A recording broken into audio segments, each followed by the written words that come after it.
I'm going to go over today how to set up a simple brine shrimp hatchery.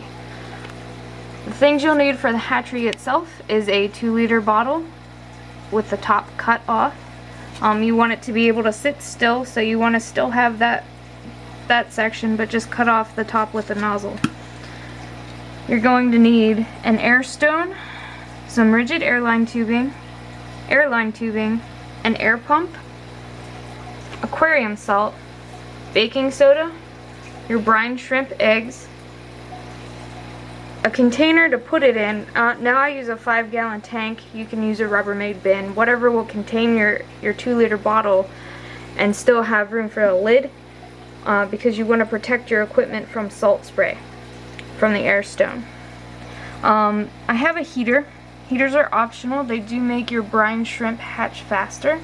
You'll get about a 24-hour hatch rate if you use one of the very simple 78-degree built-in thermostat heaters that you can get from Walmart for about $20.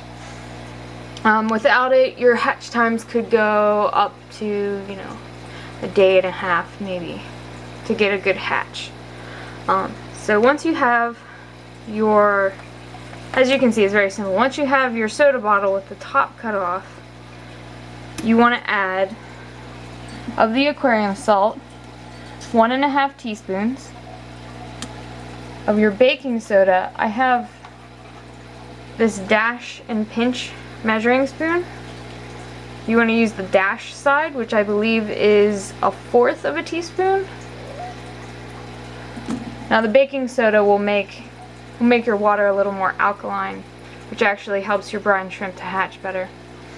And you'll need, I believe this is probably about 1/2 teaspoon. This is the scoop that came with the brine shrimp eggs when you order from Brine Shrimp Direct, which is my favorite brine shrimp provider.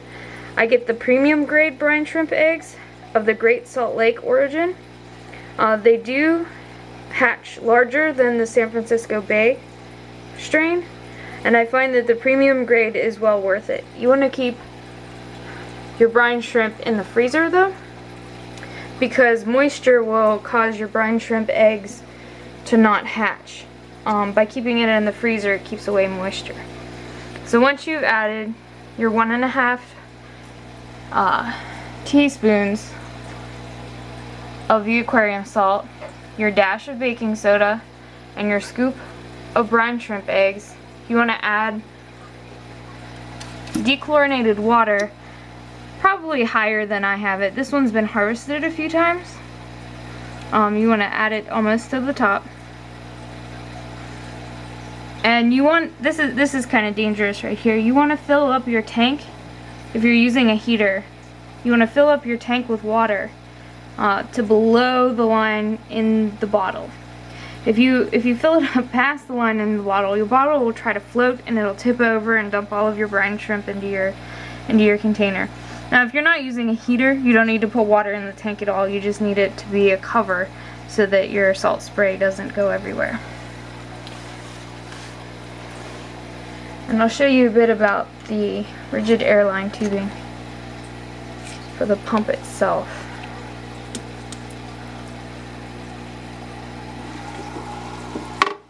Now what you want to do with the rigid airline tubing is make a wand. If you just put airline tubing with an air stone at the end, it's going to stay up at the top and you won't get as good of circulation. You want to have as much circulation as you can in your brine shrimp hatchery. So by putting this bit of rigid airline tubing in the middle, whenever you stick it into your brine shrimp hatchery, it'll hold the air stone at the bottom to give you the best circulation. Now this hatchery already has hatched eggs in it. There's actual baby brine shrimp in this hatchery, which is why it has such an orange color. Whenever you first set it up, you'll see a few floating brown eggs in there, but you won't see the orange color until they've hatched. That's how you know you're ready to harvest. Now harvesting is very simple. What you do is you take your bottle out of the hatchery, out of the air stone, and you let it set somewhere with a flashlight pointed at the bottom. You just set it next to the brine shrimp hatchery.